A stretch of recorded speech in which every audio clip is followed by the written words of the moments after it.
Assalamualaikum warahmatullahi wabarakatuh. Halo semuanya, kenalkan nama saya Cahnani Rahmanufianti dengan NPM 12120200032 dari Program Studi Akuntansi Fakultas Ekonomi dan Bisnis Universitas Yarsi. Kali ini saya akan mengulang kembali dan akan memberikan tutorial dari materi yang telah diberikan minggu lalu, yaitu materi uji asumsi klasik data sekunder pada bagian uji normalitas. Sebelum mempraktikannya di SPSS, sebaiknya kita pelajari teorinya dahulu. Nah, ini ada pengertian data sekunder.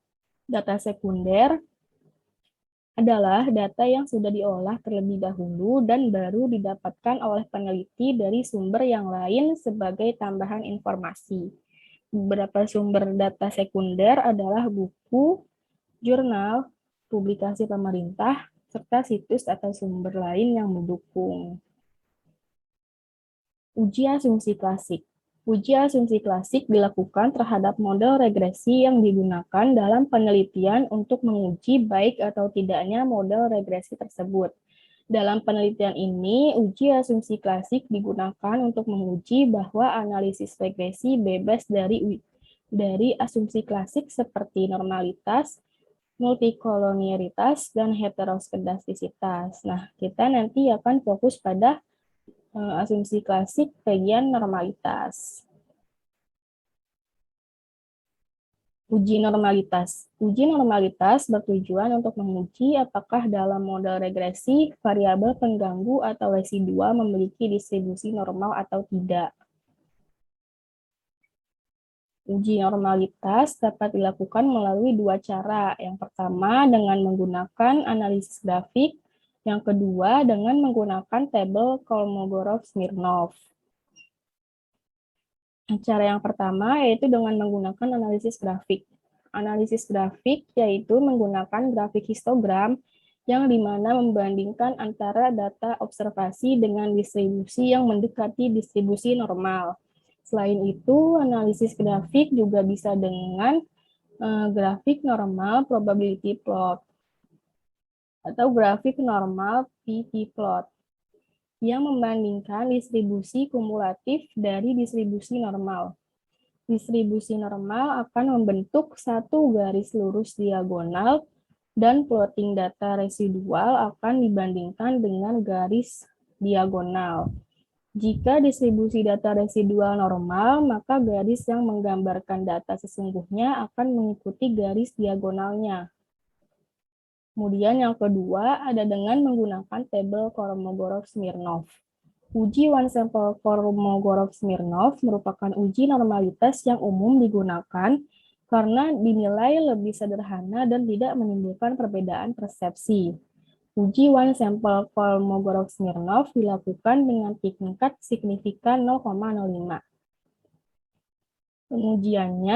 Pengujian ini dilakukan dengan melihat profitabilitas dari Kolmogorov-Smirnov Z-statistik asymptotic.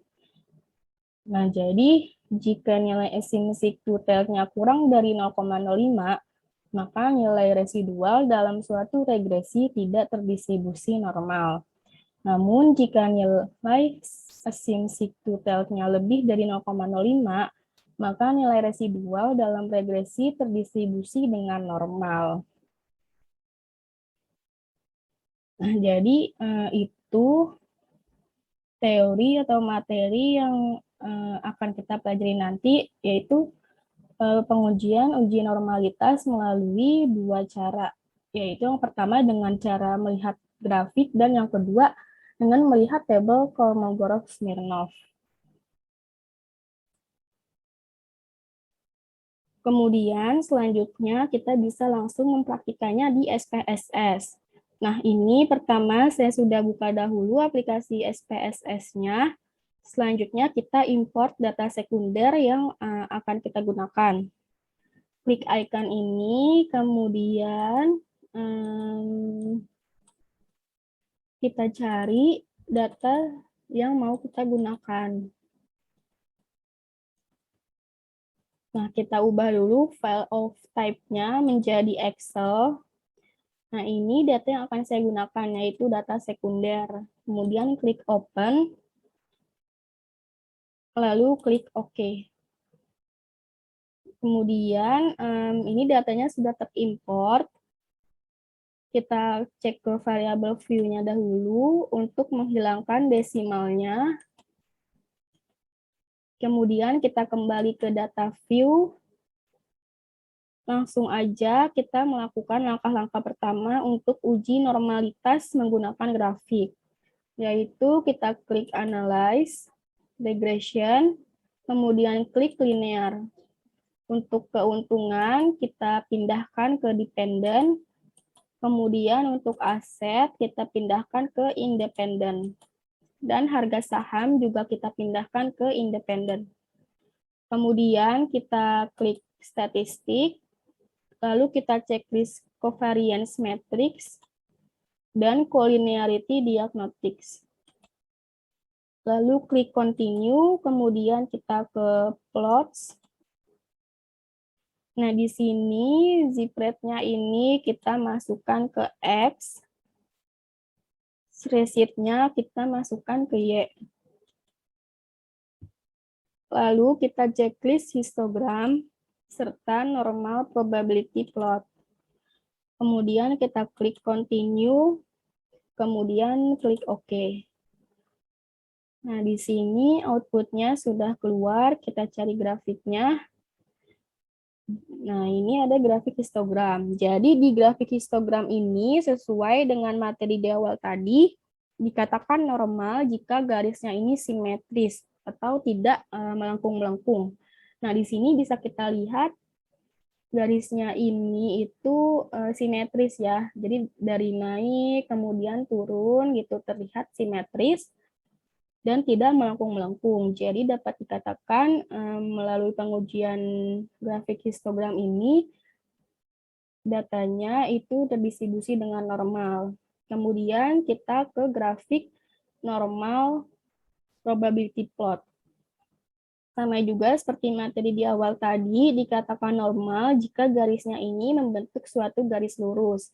Nah, bisa kita lihat garisnya ini membentuk suatu garis yang lurus. Jadi dapat dikatakan juga melalui pengujian normal probability plot, ini datanya terdistribusi dengan normal. Kemudian kita lanjutkan kembali untuk langkah-langkah pengujian normalitas dengan tabel Kolmogorov-Smirnov. Nah, kita kembali dulu ke halaman SPSS. Langkah-langkahnya itu sama seperti tadi. Quick Analyze, kemudian Regression, lalu Linear. Nah, di sini sudah kita isi tadi, jadi kita hanya melanjutkan saja. Kita klik Save, kemudian kita checklist Unstandardized. Lalu klik Continue, kemudian klik OK. Nah, kita kembali dulu. Kemudian selanjutnya itu kita klik Analyze, lalu non-parametric test, kemudian legacy dialogs, lalu klik one sample PS. Nah, kita masukkan unstandardized-nya ke test variable list. Lalu klik OK. Nah, di sini datanya sudah keluar, yaitu tabel one sample Kolmogorov-Smirnov.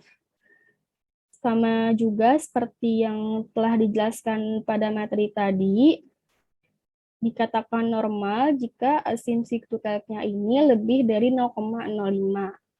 Namun, jika kurang dari 0,05, dikatakan tidak normal. Nah, di sini kita lihat asumsi tutelnya yaitu 0,200. 0,200 ini lebih dari 0,05. Jadi dapat dikatakan bahwa melalui pengujian dengan tabel one sample Kolmogorov-Smirnov, datanya juga terdistribusi dengan normal. Kesimpulannya, jadi setelah melalui dua cara pengujian normalitas ini, yang pertama yaitu menggunakan grafik, ada grafik histogram dan grafik normal probability plot.